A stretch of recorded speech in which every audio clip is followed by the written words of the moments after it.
बहुत आदर के साथ कहता हूँ, हमारे प्रधानमंत्री भी हैं, इस देश के प्रधानमंत्री हैं और मैं वास्तव में उनका आदर करता हूँ क्योंकि बहुत मुखर वक्ता हैं, प्रखर वक्ता हैं। मैं हाथ जोड़ के उनसे कहूँगा कि उन्होंने इस प्रकार का वक्तव्य कैसे दिया, नहीं देना चाहिए और चुनाव आयोग को इसके ऊपर तुरंत एक्शन लेना चाहिए। ये वक्तव्य आप सभी जानते हैं, ये उनके ऑफिशियल हैंडल पे छपा हुआ है, प्रकाशित है। ये कल परसों कैंपेन के दौरान राजस्थान में कहा गया। इसमें एक समुदाय एक धर्म का स्पष्ट नाम के साथ विवरण है, स्पष्ट नाम के साथ। नंबर 2, ये बड़े स्पष्ट रूप से कहा गया है कि वो समुदाय इस देश की अल्प रिसोर्सेज को हड़प सकता है, हड़प लेगा।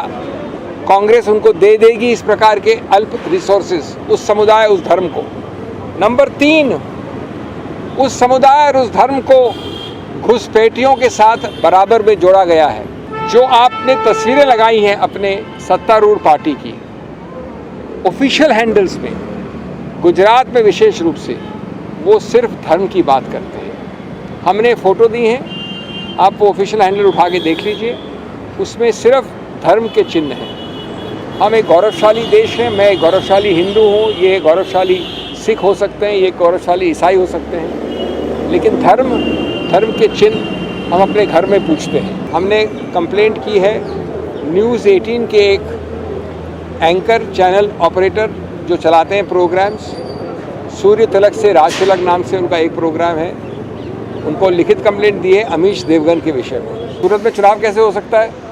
आप अकेले चुनाव लड़ेंगे, इस पूरे कमरे में जितने लोग हैं सब भाग जाएंगे और ये एक ही दिन में सब लोग भाग गए और ये कोइंसिडेंस हो गया, तो वही तो बात है ना। तो आपको स्थगित करना चाहिए। 2 अप्रैल को इलेक्शन कमीशन को उसकी शिकायत की थी कि दिल्ली में बहुत सारे होर्डिंग ऐसे लगे जिन पे कोई नाम नहीं था, लेकिन अलग अलग नेताओं के, अपोजिशन के जो नेता हैं उनके कैरिकेचर बना के होर्डिंग लगाए गए थे, जो कानूनन गलत है, इलेक्शन कमीशन की गाइडलाइंस के अनुसार गलत है। 2 अप्रैल को हमने ये शिकायत की थी। 16 अप्रैल को चुनाव आयोग ने ये फैसला दिया था कि ये होर्डिंग हटाए जाएं। आज 22 अप्रैल तक ये होर्डिंग नहीं हटाए गए।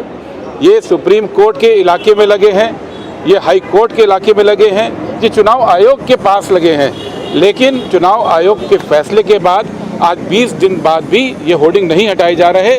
और हास्यास्पद बात ये है, ये हैरानी वाली बात है कि कुछ दिन पहले, पिछले हफ्ते, चुनाव आयोग की एक टीम कांग्रेस पार्टी के हेडक्वार्टर 24 अकबर रोड आती है और कांग्रेस पार्टी का जो साइन बोर्ड लगा है जिस पे हमारे सम्मानित अध्यक्ष मल्लिकार्जुन खड़गे जी की फ़ोटो लगी है, हमसे कहती है कि उस फोटो को काले कपड़े से ढक दिया जाए क्योंकि ये चुनाव आयोग के गाइडलाइंस का उल्लंघन है। आप देख रहे हैं देश लाइव, देश की आवाज।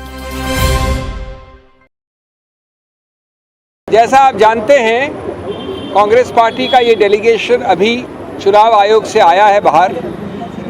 हम धन्यवाद करते हैं चुनाव आयोग का कि उन्होंने बहुत अल्प समय में हमें जल्दी से जल्दी मीटिंग और कंप्लेंट अपनी दोहराने और बताने के लिए व्यापक रूप से समय दिया। हम आशा और विश्वास करते हैं कि ठोस कदम जल्द से जल्द उठाए जाएंगे। मैं संक्षेप में आपको बता दूं, 17 कंप्लेंट्स हैं हमारी चार्ट में, 17। मैं सिर्फ 3 या 4 के बिंदु बताऊंगा आपको समय बचाने के लिए। सभी बहुत गंभीर हैं और सभी हमारे मूल सिद्धांत जो इस स्वतंत्र भारत के हैं उनका उल्लंघन करते हैं, उन पर आघात लगाती हैं। इसलिए ये आवश्यक है कि जिसको हमने संवैधानिक रूप से एक पुलिसमैन बनाया है, संरक्षक बनाया है इस पर्टिकुलर क्षेत्र का, अधिकार क्षेत्र का, वो तुरंत ठोस, सही और स्पष्ट एक्शन ले, क्योंकि ये हमारे संविधान के सभी आत्मा के जितने भी प्रावधान हैं उनके बारे में है। सबसे पहले है हमारी कंप्लेंट नंबर 17। इस देश के, और मैं बहुत आदर के साथ कहता हूँ, हमारे प्रधानमंत्री भी हैं, इस देश के प्रधानमंत्री हैं और मैं वास्तव में उनका आदर करता हूँ क्योंकि बहुत मुखर वक्ता हैं, प्रखर वक्ता हैं। मैं हाथ जोड़ के उनसे कहूँगा कि उन्होंने इस प्रकार का वक्तव्य कैसे दिया, नहीं देना चाहिए और चुनाव आयोग को इसके ऊपर तुरंत एक्शन लेना चाहिए। ये वक्तव्य आप सभी जानते हैं, ये उनके ऑफिशियल हैंडल पे छपा हुआ है, प्रकाशित है। ये कल परसों कैंपेन के दौरान राजस्थान में कहा गया। इसमें मैं इसको भद्दा मानता हूँ, मैं इसको दोहराऊंगा नहीं, लेकिन इसके 4-5 तत्व आपको याद दिलाऊंगा जिसको हमने पूरी तरह से चुनाव आयोग के सामने रखा। इसमें एक समुदाय एक धर्म का स्पष्ट नाम के साथ विवरण है, स्पष्ट नाम के साथ। नंबर 2, ये बड़े स्पष्ट रूप से कहा गया है कि वो समुदाय इस देश की अल्प रिसोर्सेज को हड़प सकता है, हड़प लेगा, कांग्रेस उनको दे देगी इस प्रकार के अल्प रिसोर्सेज, उस समुदाय उस धर्म को। नंबर 3, उस समुदाय और उस धर्म को घुसपैठियों के साथ बराबर में जोड़ा गया है। ये बड़े स्पष्ट शब्द है, प्रकाशित शब्द हैं, आपके सब चैनल्स पे हैं, आपके सब प्रकाशन में हैं। नंबर 4, ये कहा गया है कि इसका आघात भारत के हिंदू धर्म के कई जो बहुत स्थापित सिंबल्स हैं, मंगलसूत्र एक उदाहरण है, उस पर आघात हो सकता है। मैं वापस हाथ जोड़कर कहूँगा कि इतने बड़े ओहदे के चीफ एग्जीक्यूटिव इस देश के माननीय प्रधानमंत्री, हम सबके प्रधानमंत्री, उन्होंने सीधा उल्लंघन किया है, सीधा उल्लंघन किया है 123, जो किसी रूप से धर्म के आधार पर कोई वक्तव्य अलाउ नहीं करता है चुनाव के वक्त। नंबर 2, चुनाव आयोग के बारंबार सर्कुलर्स का उल्लंघन है। उसका आखिरी सर्कुलर 2024 का, वो भी ये कहता है कि किसी रूप से परोक्ष हो या सीधा हो, आप धर्म के आधार पे ऐसा कोई आक्षेप या एक संकेतात्मक रूप से भी, या तो सीधा है, नहीं कर सकते। नंबर 3, उन्होंने भारतीय संविधान की अस्मिता पे आघात किया है। भारतीय संविधान एक गौरवशाली संविधान है जो बोम्माई केस के पहले से कहता है, पहले से, कि धर्मनिरपेक्षता, पंथ निरपेक्षता हमारे संविधान के मूल ढांचे का एक अभिन्न अंग है। मूल ढांचे का अभिन्न अंग होने का मतलब होता है कि संविधान संशोधन द्वारा भी उसको आप नहीं बदल सकते। अगर ये बात है तो आप समतल ज़मीन के लिए, लेवल प्लेइंग फील्ड, गणतंत्र, लोकतंत्र के लिए, डेमोक्रेसी, ये सब एक अभिन्न अंग है मूल ढांचे के। आप इस प्रकार के आपसी वैमनस्य के वक्तव्यों द्वारा इसको बिल्कुल नॉन समतल, नॉन लेवल प्लेइंग फील्ड बना रहे हैं, और इसका इलाज सिर्फ चुनाव आयोग के पास है। इसलिए जो आप, और मैं कह रहा हूँ ये कि इसमें भारत की क्रेडिबिलिटी का सवाल है, हमारे संविधान की क्रेडिबिलिटी का सवाल है, हमारे प्रधानमंत्री के पद की क्रेडिबिलिटी का सवाल है, हमारे चुनाव आयोग के क्रेडिबिलिटी का सवाल है। इसलिए आप वो सब जो करते हैं, जो आम आदमी के विषय में करते हैं, वो प्रतिबंध आपको लगाना पड़ेगा, चाहे कोई कितना बड़ा हो, चाहे कोई कितना छोटा हो। ये देश के एक संवैधानिक अस्मिता का प्रश्न चिन्ह है, पर प्रश्न चिन्ह है। तो ये तो सबसे अहम मुख्य पहली कंप्लेंट। हमारी दूसरी याचिका है, जो आपने तस्वीरें लगाई हैं अपने सत्तारूढ़ पार्टी की ऑफिशियल हैंडल्स में, गुजरात में विशेष रूप से, वो सिर्फ धर्म की बात करते हैं। हमने फ़ोटो दी हैं, आप वो ऑफिशियल हैंडल उठा के देख लीजिए, उसमें सिर्फ धर्म के चिन्ह हैं। हम एक गौरवशाली देश हैं, मैं एक गौरवशाली हिंदू हूँ, ये गौरवशाली सिख हो सकते हैं, ये गौरवशाली ईसाई हो सकते हैं, लेकिन धर्म के चिन्ह हम अपने घर में पूछते हैं। हम अपने ऑफिशियल हैंडल में लगाकर उसके आधार पर वोट मांगने नहीं जाते हैं। ये हमारा दूसरा याचिका है, विस्तार से है, फोटोओं के साथ है, व्यापक है। ये उन्हीं प्रावधानों का उल्लंघन है जो माननीय प्रधानमंत्री ने अपने पहले वाले हमारी कंप्लेंट के विषय में किए। तीसरा, एक बहुत ही विचित्र उल्लंघन देखा हमने, जो सिर्फ गैर कानूनी हस्तक्षेप और गलत रूप से दुष्प्रभाव डालने वाला हस्तक्षेप है। हमने ऐसा कभी सुना नहीं, कभी हुआ नहीं। मैंने अंदर माननीय आयोग को जेम्स बॉन्ड की कहानी बताई कि पहली बार तो तुक्का होता है, दूसरी बार कोइंसिडेंस होता है। अगर वही चीज़ तीसरी बार हो तो उसको शत्रु का एक्शन कहा जाता है। सूरत में ये बात बारंबार हुई है, ये कोइंसिडेंस नहीं है, ये शत्रु का एक्शन है। क्या हुआ, एक साथ 4 प्रस्तावक कांग्रेस कैंडिडेट के खड़े होकर बोलते हैं कि ये हस्ताक्षर हमारे नहीं हैं। चुनाव के एक दिन पहले ये कहा जाता है। उसके बाद कुछ समय तक जो कैंडिडेट है सूरत से वो भी लापता होते हैं, मिलते नहीं हैं। अब सबसे रोचक, जो कोइंसिडेंस नहीं हो सकता, जितने और पार्टियों के जितने कैंडिडेट्स हैं सूरत से सब विड्रॉ कर जाते हैं। ये ऐसा अजूबा तो हमने देखा नहीं। सूरत का कैंडिडेट इतना प्रभावशाली है कि कोई उसके विरुद्ध खड़े होकर तैयार नहीं। खड़े होने के बाद, नामांकन पत्र भरने के बाद, तो इसलिए हमने कहा है चुनाव आयोग से कि ये आपने चुनाव के धरातल को नॉन लेवल प्लेइंग फील्ड बना दिया है, समतल ज़मीन नहीं छोड़ी है। ये चुनाव पिटिशन का मामला नहीं है, इसमें आपका एक ही हल है, ऐसे कारनामों का फ़ायदा न उठा पाए कोई। इसलिए अति आवश्यक है कि आप स्थगित करें चुनाव सूरत में और चुनाव की नई तारीख दें, जिससे ये संदेश बड़ा स्पष्ट जाए कि अगर मैं इस प्रकार के दुष्प्रभाव से इनको इफ़ेक्ट करता हूँ या इनको इफ़ेक्ट करता हूँ, वोटर हो या कैंडिडेट हो, उसका फ़ायदा मैं नहीं ले सकता।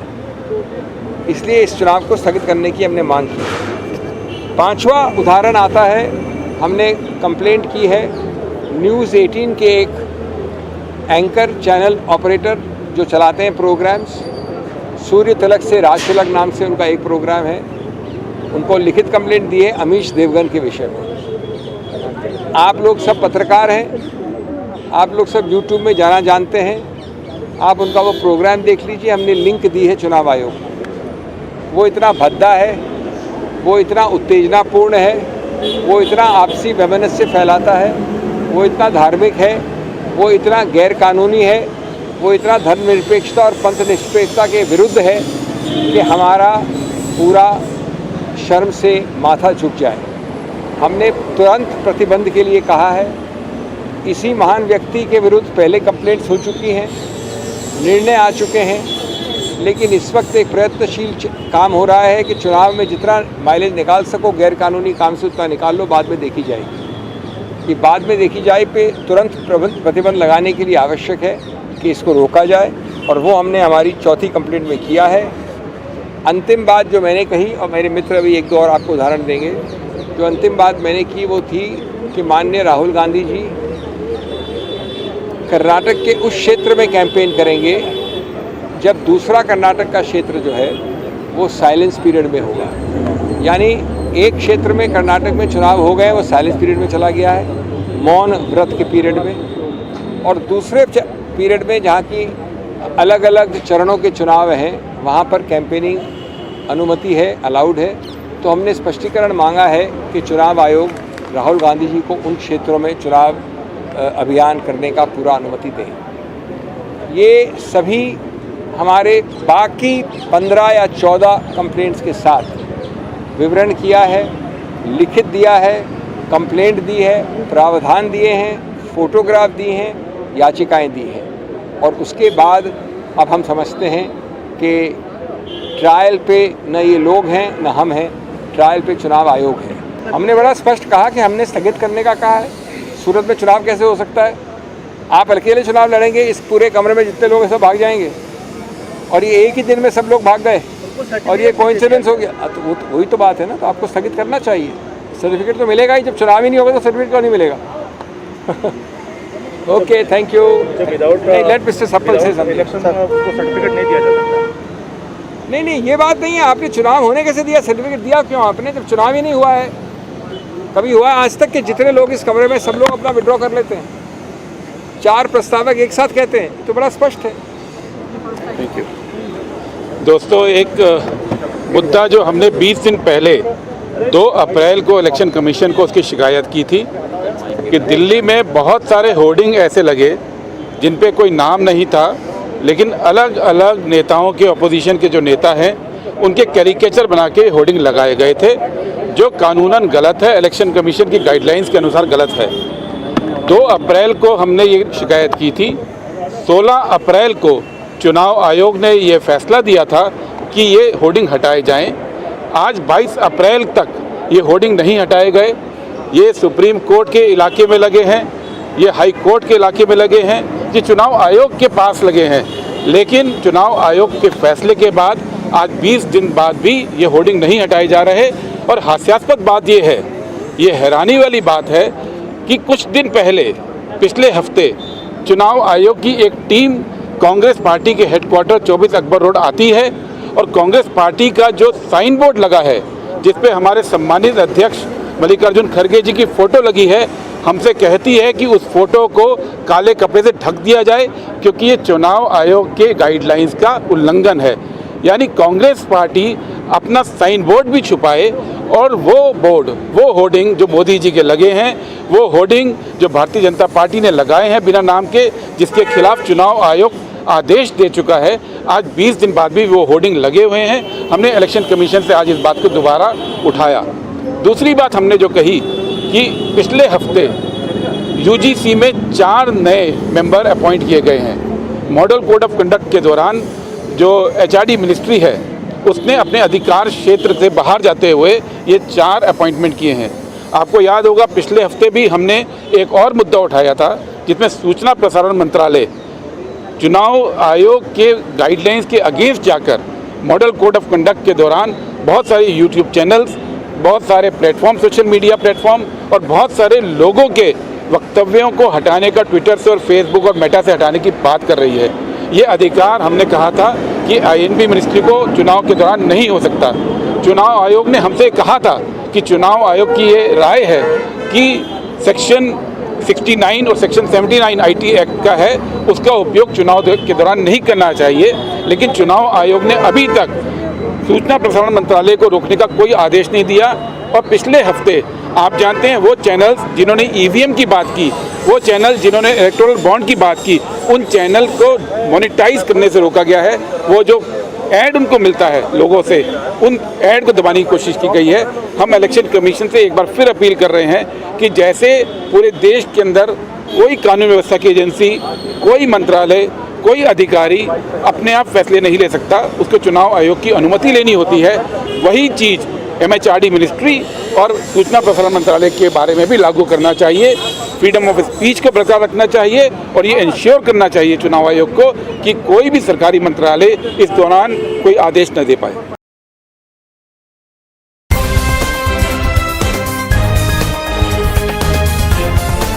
देश और दुनिया की तमाम छोटी और बड़ी खबरों के लिए हमारे चैनल को सब्सक्राइब करना न भूलें और बेल का बटन जरूर दबाएं।